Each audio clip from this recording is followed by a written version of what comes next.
What is up, everyone? Chris with Gatekeeper Media. From us here, we want to say thank you so much to our 2022 Patreon supporters.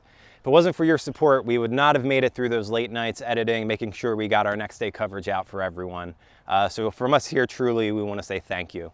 With that being said, we have a huge announcement of a really big care package that we'll be doing on our Patreon.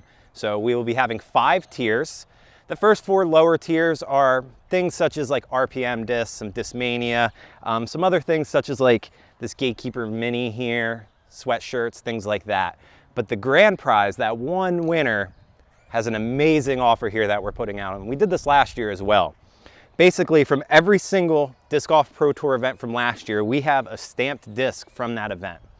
The grand prize winner is going to be getting every single disc from the 2022 Disc Golf Pro Tour. So we have Jonesboro here, here's Texas States, we have Waco. And with that, you're gonna be getting upwards of almost 15 discs. We also have the Disc Golf Pro Tour Championships as well as the match play discs. So huge disc allotment really here. So that's gonna be our grand prize for everyone here. If you wanna sign up, you can head over to patreon.com/Gatekeeper Media. And starting at $5 a month, you could be entered into these care packages that we'll be giving away. Every single one will be announced on March 24th, which is going to be a Friday. And with that, good luck and thanks for all the support. $5 a month at Patreon, win yourself some really cool plastic. Again, from Chris here at Gatekeeper Media, thank you so much. Welcome to the 2023 Prodigy presents the Waco Annual Charity Open. This is its 7th year on the Disc Golf Pro Tour, and I'm very excited to watch it. I'm Andrew Fish, joined here by Nathan Queen. Yes, Waco is always a fun spot to be at. A little bummed that I'm not there in person, but glad to be able to get to watch this awesome coverage here with you, Fish. Yeah, and here we are alongside the Brazos River. You see right across the way, Cameron Park, and we've got a fire feature card here. Yeah, Nikko Locastro, Eagle McMahon, Väinö Mäkelä, and Zachary Nash, a local Texas player. And take a look at the 2023 DGPT standings right now. This is only the second event of the year, but everyone is really thinking about October in Charlotte, trying to get to that Pro Tour Championship. Nikko Locastro, new to Lone Star this year. I got to play with him last weekend, and he was throwing that Seguin. He's all about the bayonet. You see 7 of those in his bag.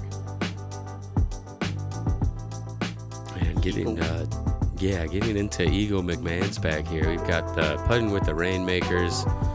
Gonna see some MD of some flavor for his mid ranges, and then FD3s, PD, and maybe some Cloud Breakers.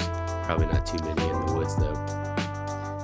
Väinö Mäkelä, sponsored by Prodigy. He's going to be putting with those PA3s and a pretty diverse set of distance drivers, but just M2s in the bag for his mids. And Zachary Nash going to be putting with those AVRs. Might see him toss that Sonic around a little bit, and probably see him leaning on that overstable plastic in general. Being out here in Texas, he's used to some high winds. Hole 1, par 3. The suggestion of a gap shot, although hyzers are optional. The OB wall to the right as the green slopes left to right, as well as the sidewalk to the left, are really going to contain you as this green pinches down. Tee times from St. Louis, Missouri, Nikko Locastro.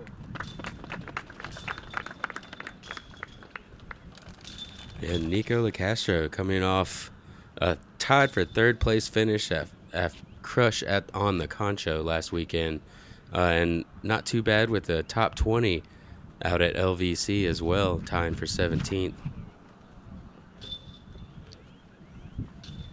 And a very nice little, pretty soft release, but that's the way to start your day, Nathan. Beautiful shot. Anytime you don't have to putt on the first hole, that's going to be the way to do it. Hit a gap. That's exactly how he meant it through that. Slid right up. Manages the tailwind really well. Good speed control. 10 o'clock tee times from Boulder, Colorado, Eagle McMahon. And thanks to Randy from Belize for doing the starting duties today.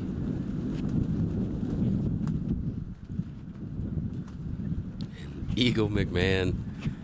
We imagine we'll see him looking up here. He's usually one to go over a gap if he can. Yeah, try to play that one angle shot. As long as you clear the first stuff and make sure you're swinging enough left, you're liable to dig into the hill. And green flag, nothing wrong with that. Third in the order for your 10 o'clock tee times from, where are you from? Sorry. Yeah, not quite as close From as Finland, Nikko. Väinö Mäkelä.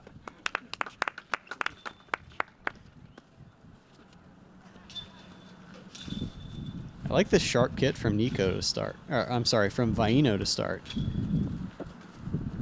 Good mix of white, black, and orange.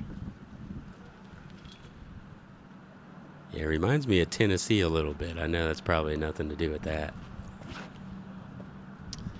I'm going to try to bite off a similar line to Eagle. That's going to come up short, but squibbles right to the bullseye. Rounding out your 10 o'clock tee time from Waco, Texas, Zachary Nash.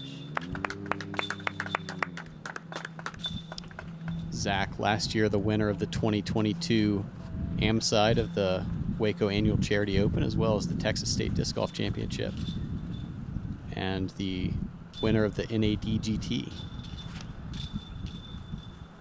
He's going to take that center gap like Nikko did. Doesn't quite get the drift off to the right, but does get some slide back down, and we've got everybody inside 23 feet right here. There you go. Little low, but in is in. And a great start for Zach. Certainly our first look at him, but showing no sign of nerves thus far.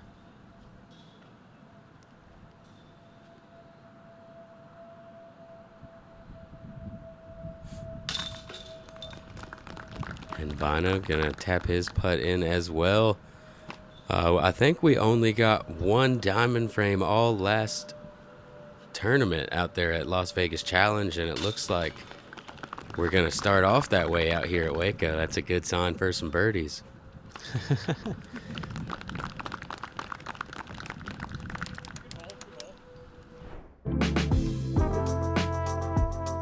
that brings us into hole 2, a 631-foot par 4. You got OB down the right side with this cart path, or sidewalk, I should say, and then it does wrap around to that left side as well. Pretty open to get a good amount of distance off of the tee. Kind of got a tailwind today, so it should help you carry some of that distance and maybe have around 200 feet or so for your upshot. A big theme with the Waco course, especially on the open holes, is that many of the par 4s are a very manageable distance. So get yourself clean off the tee. Don't be in trouble. Nikko going to play the slight hyzer flip. That's drifting to the left side. Plenty of distance, but may mean he's got to work around some branches hanging. Yeah, ideally you do see players push to the flat down on the right, but not too much trouble besides maybe those branches you mentioned over there. Higher and righter from Eagle. Test the outside a little bit, but doggone, right back to the flat. Yeah, fantastic shot. Gonna be in that 200 range, maybe even inside of that, wide open to the basket.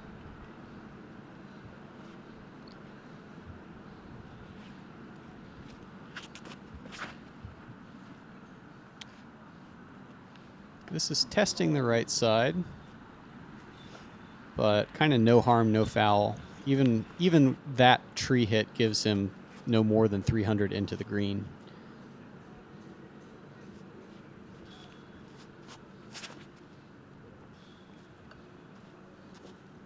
And I like this shot.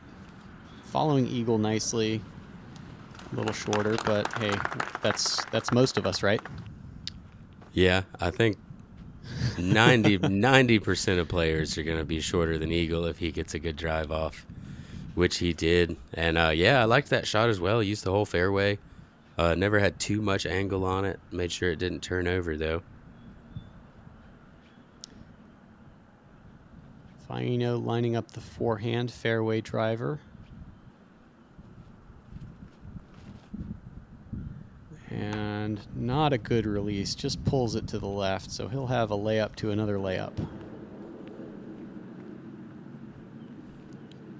And a new elevated basket on this pin this year. Right here on the water, it can get pretty windy. So if the wind picks up, this elevated basket with the OB close by could come into play. Yeah, that elevated basket doesn't make putting appreciably harder. It just kind of makes your landing zone that you'd like to be in much smaller. Yeah, it goes from being right where he's at inside circle 1 being okay to like, all right, that's a little scary.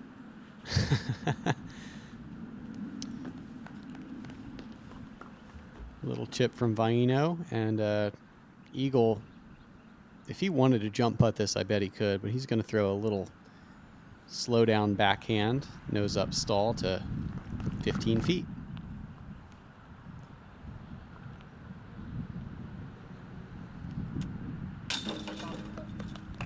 Yeah, good putt from Zach. Gets it high, plays for the drop, tucks it over the rim, dead center. Yeah, for a first-time name up here on some featured cards, he's not showing any nerves on the putting green. That's usually one of the first places they show. And the same for Nikko. Like, Nikko, this is his second Pro Tour event back after serving a suspension. I'm interested to see how he's able to manage the pacing of his tournament.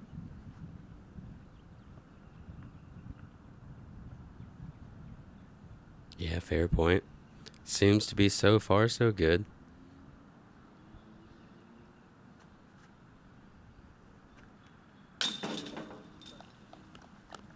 Väinö able to clean up for his par. He's been out on tour already also. Ended up with a tied for 56 out at Vegas, but came back pretty strong and tied for 13th at Memorial, getting inside that top 10. So starting to get his game moving a little bit.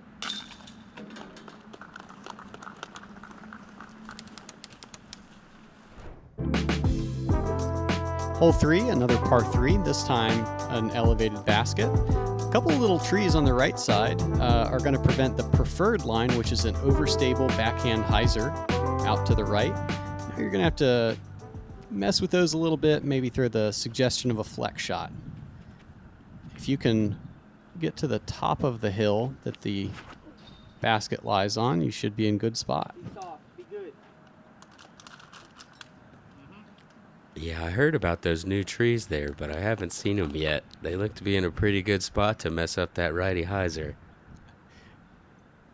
Zach is from about an hour west of here, and he told me he came out for a practice round 2 weeks ago, and they weren't there. And then when he came out to practice on Thursday, he wasn't able to play exactly the way he wanted to.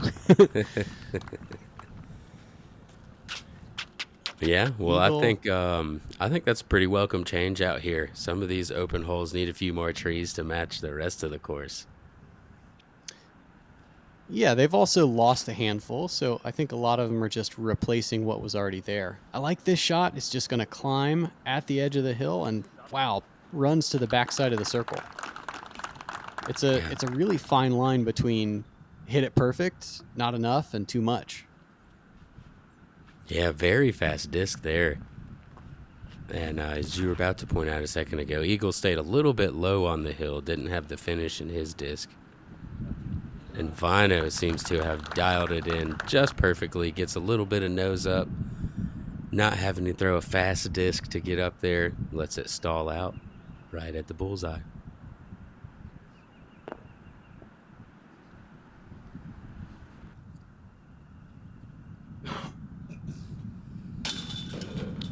And a turkey start for Zach. You can't do it much better than that. That's awesome to see. Nikko from middle of circle 1, going to do a little wind check. And he's played himself to the tailwind side, which I think is desirable on the elevated basket. Yeah, I think I'll take tailwind on just about any basket.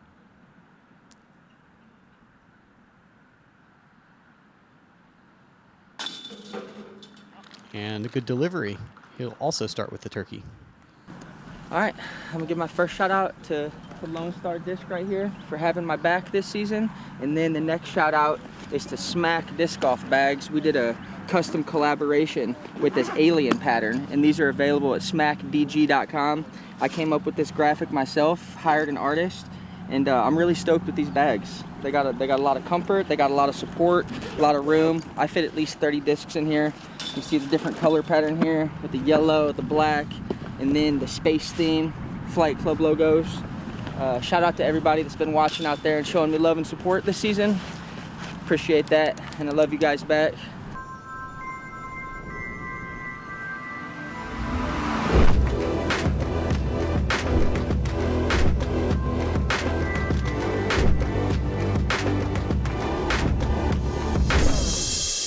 I just think the plastic is very premium. It's a high quality material. The way the disc feels in my hand. I think it's the quality of plastic. It's unlike any other plastic that you'll find in the industry. The quality is better than any other company out there. Again, just consistent plastic. It's something I can consistently trust on every single throw. There's so many discs to choose from, and I guarantee if you tried every disc in the lineup, you're gonna wanna put multiple discs in your bag. It's extremely high quality. You can only say so much, they have to eventually just try it themselves and see. All right, and here we are at Brazos East. We kind of enter the woods here on hole 4. 441 foot par 4. Not lots of distance off of the tee shot. If you can ideally land somewhere in this area, you're gonna have a decent look to bend around this corner, but still some late trees in the middle of the fairway. If you kick off early left or early right, then you're just kind of pitching back out to try to have a scramble for par. Nikko tries to play the flex shot, but is going to find the middle tree, which is really the right side tree. If you're right side of that, it's hard to find your way all the way back to the fairway.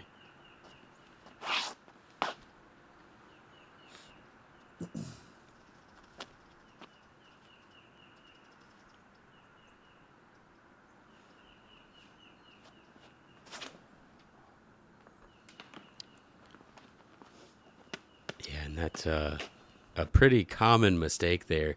You kind of want to hug that corner with something that's neutral to overstable, and you see players kind of early release fairly often. Väinö with the standstill, playing for a little bit of a nose up to stall. Unfortunately, going to get tagged and dropped. I think that's an interesting choice. Like, this is the Waco course is really a spinny woods course. Like, I think there's power woods courses where you're forcing stuff over, and there's spinny woods courses where you're controlling your speed, your nose angle, and flipping things up. Yes, I agree with that. That's kind of what I was saying about the neutral to overstable flight. You throw something on a hyzer, and but when it hits the ground, it doesn't have that big flare off to the left. It kind of skips straight with that neutral flight path, which is that spinny you're talking about. You have to have lots of spin to be able to do something like that. Yeah, absolutely. Nikko, little step out backhand. That's a disciplined shot just to put himself in position for a par. This is a course that'll make you take your medicine. At 441, everyone's licking their chops thinking they could finesse something to get an eagle putt, but it just doesn't happen. Yeah, definitely not. I don't know. I don't know that I've ever seen an eagle on this hole, but it's definitely one that you feel like you have to get the birdie on. You see that 441 par 4, you're like, okay, short, got to get the birdie. But it's not. It's definitely not that easy. For sure. Eagle takes the inside of the middle tree that kind of bisects good shot versus not so great shot, and works himself into circle 1. An important kind of a pressure shot here. It's the first one of the round. That would have been to get up and down for par. So not in too much trouble now. Should be able to save that bogey. Same kind of thing here for Väinö, throwing his third. And this is hung out too far left. That leaves a tricky putt. It's an open look, but right behind it, no more than 25 feet, is the Brazos River.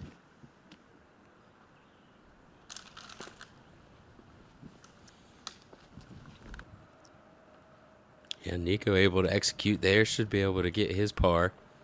This is, that's almost a bid there, but this played as the 6th hardest hole on the course.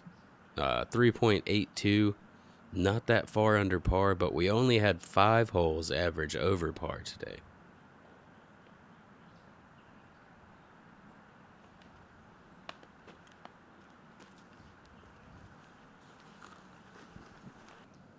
And Dave, the catch cam, didn't spin too much, so I imagine that sat. Väinö gonna probably tap in his bogey. Yeah, that was a scary bid there, though.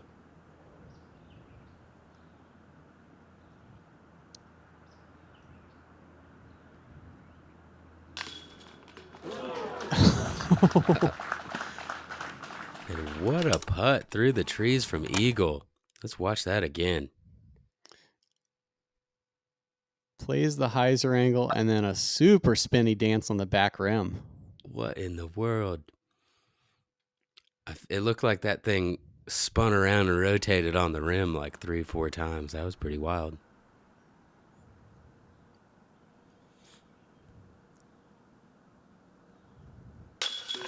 There you go.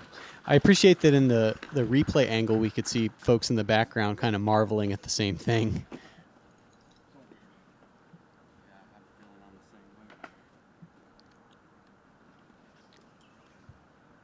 So it looks like Väinö and Zachary gonna get our first red on the card today here on hole 4. And that'll kind of happen out here. Like these holes are easy if you're going good, but tricky enough to keep you honest. Hole 5, we're going to go up 2 levels here. It's only 264 feet, so I imagine it's mostly mid-ranges, perhaps a couple putters. And the suggestion of a left to right drift. No real out of bounds to speak of, but if you get off this fairway, it is tough to work back up to the green. Yeah, especially that right side. It seems to be a little bit thicker than the left is. And if you make it to that first level, there's a little bit more room on the left.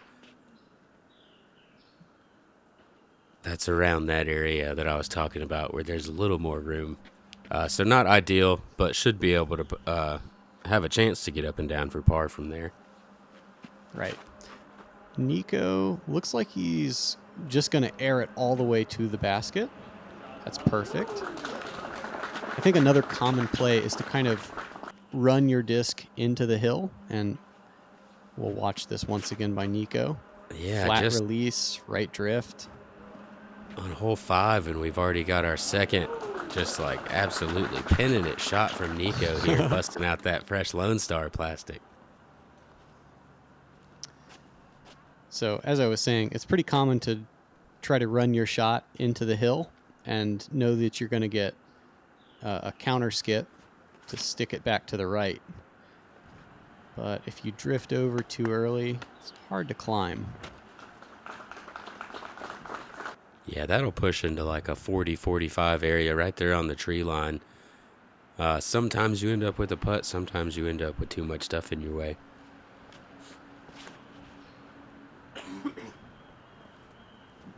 Väinö gonna be on the left side, but into circle 1.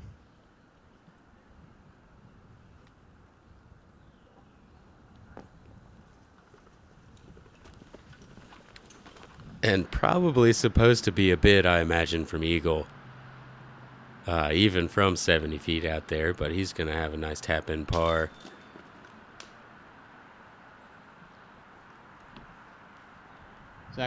Zach able to grab 1 chain, but that's not quite enough. Comebacker in. And that is his first par here on coverage today.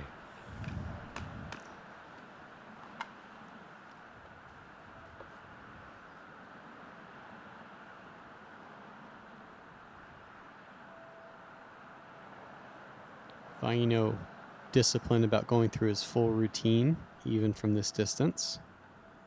Gotta like that. And stabs in for his birdie.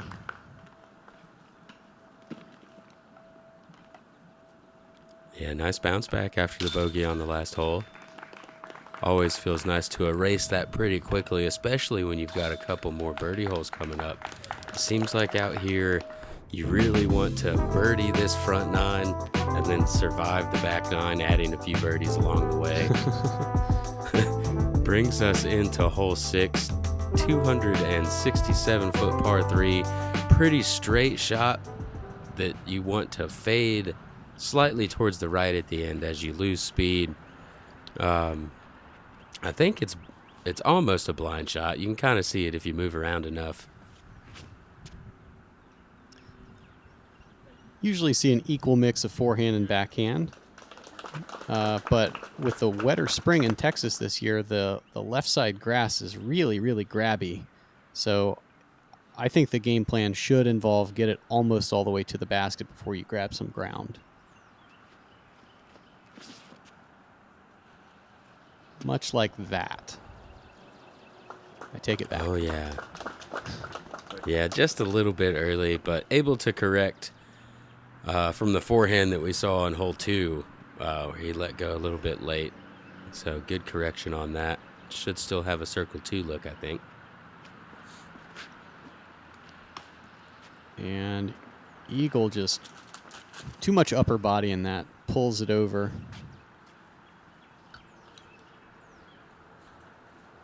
And what does this look like to you, Nathan? What disc is that? Is that one of his Sonics? I think so. It looks big. It does look big. Oh, yeah. Cool. Yeah, interesting play there. Not something you see too often. I think he's up there around circle 2. Eagle kind of forced to throw away from the basket and try to swing it back in. He's going to be left near circle's edge for a par look. Väinö. Wow. Honorable bid. I bet he was pretty well blocked from seeing the basket by the tree that's 20 feet away.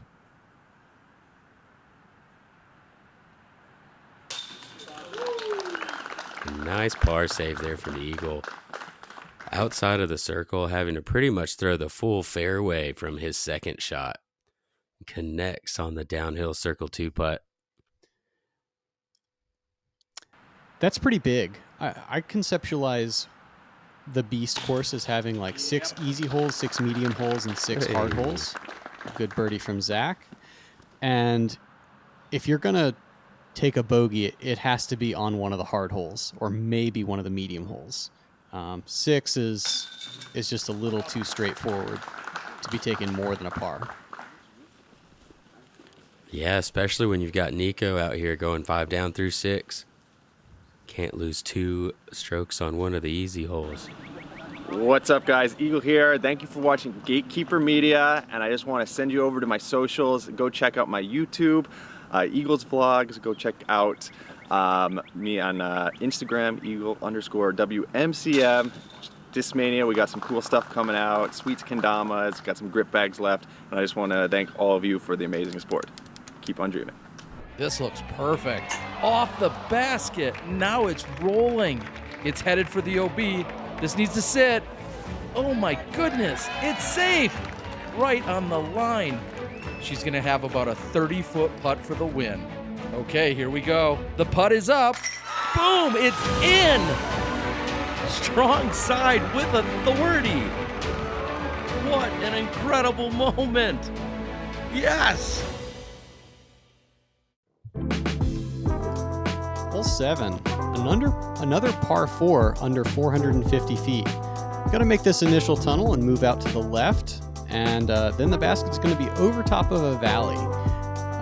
Definitely going to play as one of the easier holes, and if you're super aggressive with a forehand, there is the eagle potential here.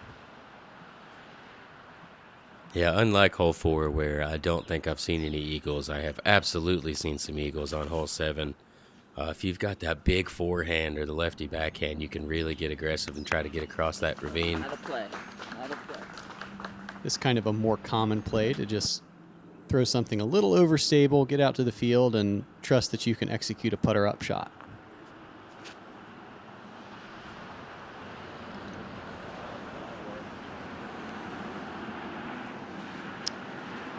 A little bit of local tree love there, local Texas love, I'll say. If you kick off to that right side, it just gets pretty brutal. Pretty much trying to pitch back out if you can to get into that open area. So he's definitely loving that.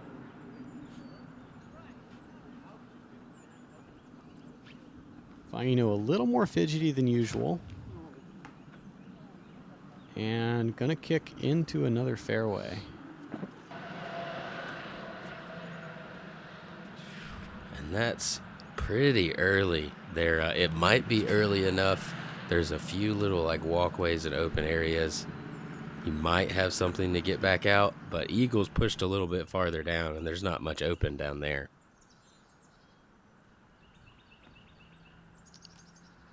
Chip forehand out to the field. Now that's kind of damage control. He'll now have the opportunity to throw a putter, get his par, and walk away. Yeah, and Eagle is going to have to try to go up here. He doesn't have one of those little open gaps that Väinö had. Be interesting to see how far he's trying to get with this. You can never really tell. Oh, it didn't go real far.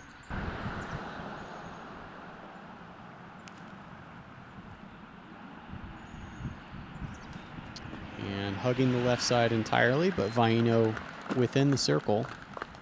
Gonna get himself a four look.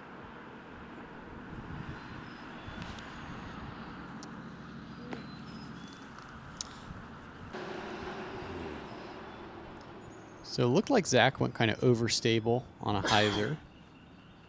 Nikko, this looks like it's going to be flat, slight anhyzer release. Nathan, any thoughts on like speed control and what stability you choose for a gap like this? Well, the gap looks kind of large right here, but what you can't see is all the tiny little things that reach out and are just kind of there. If you barely touch it, they're going to knock your disc down, which make me want to throw a nose up straight shot. That overstable stuff where you're kind of pushing the edges of that fairway is more likely to grab that stuff you can't see. So I'd like to throw something straight down the middle.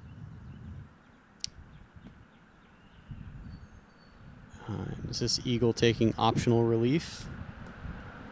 As well as this landing right here, where if you land too stable, pretty quick to roll back down that hill and get to the bottom.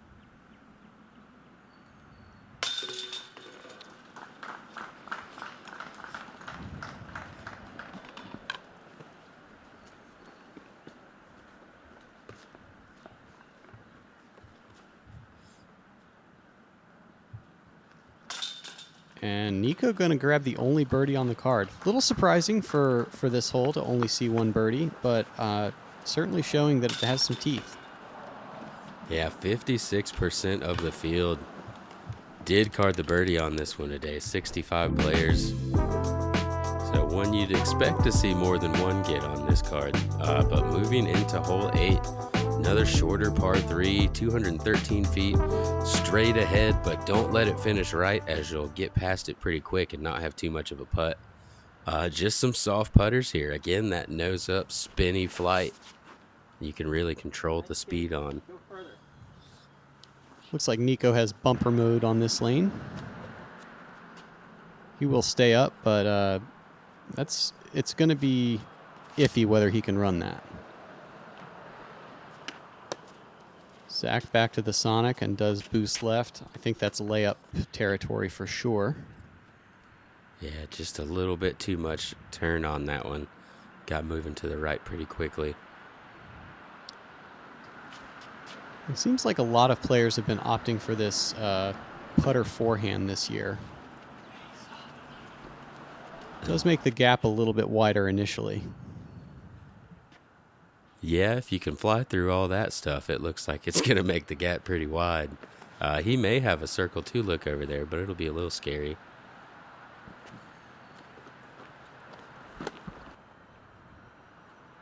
And Eagle also not quite getting that line right. Going to be circle 2. Maybe right behind that tree. Kind of interesting body position as Eagle crouched to throw that shot.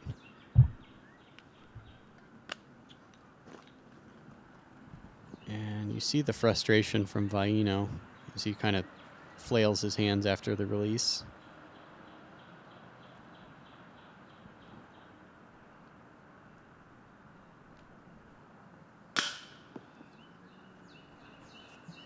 Oh, and this could keep moving. And it has moved to a pretty tricky spot down there. Looks like he's in a bush and behind some more shrubbery down there. I don't know how open that looks going to be.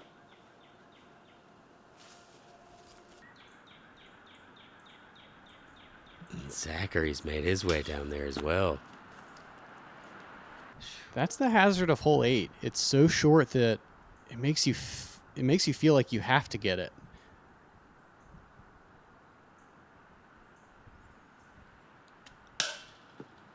And as you see here, that feeling of having to get it and having to run your putt is going to cause possibly a double bogey here now for Eagle. He's got to make this for bogey, and not going to happen. Yeah, there's just nothing good down there. Zach, this now for his 4. And a little weak side, but it's in. Yeah, scary putt after you've blown by twice already. Once from where he was at and then back up the hill. Väinö now looking to make good on his par.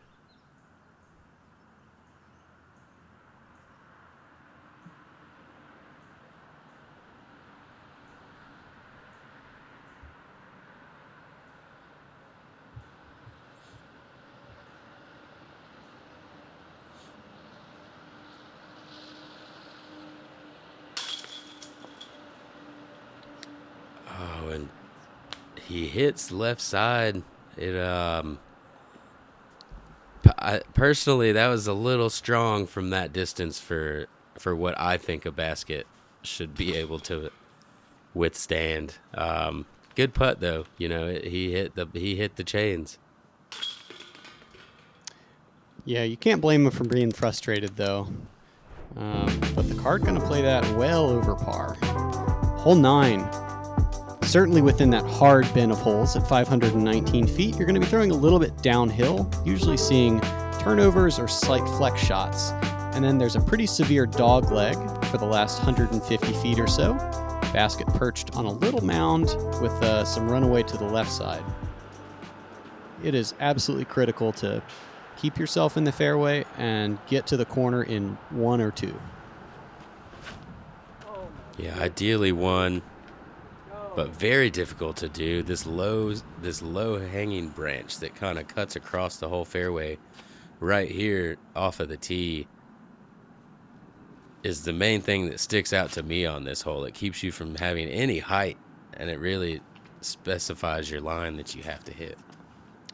If that branch wasn't there, this hole would play half a stroke under par. It would be just too easy to rip a forehand down there. But instead, it just it's exactly where you would put a shot. And Väinö trying to go with something super overstable and flex it down there. Almost gets it to come back in time, but gonna end up getting caught on that right side. And like you said, being in the harder holes, this is the hardest hole on the course. Until a couple years ago, it was a par 5. And nothing's changed just besides the par. They call it par 4 now.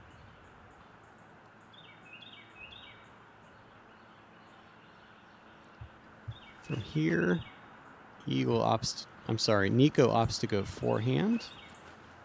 And that's well done. That'll put him maybe 150 with another little chip forehand to the green. Väinö forced to be more creative with a forehand roller. Hard to say what he's going to have from that spot. Yeah, it gets down there pretty nicely, but went a little bit too far across the fairway.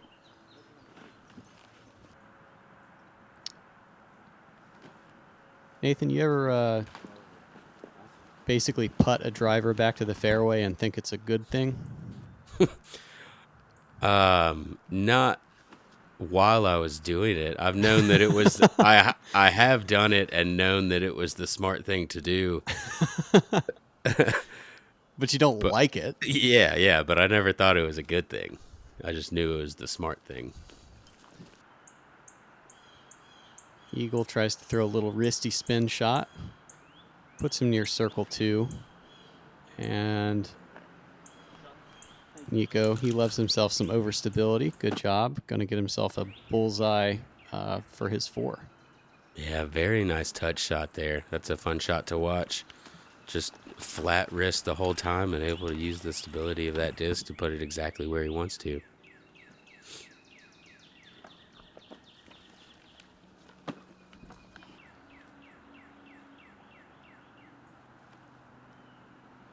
And shout out to the field. 21 players were able to get the 3 on this hole.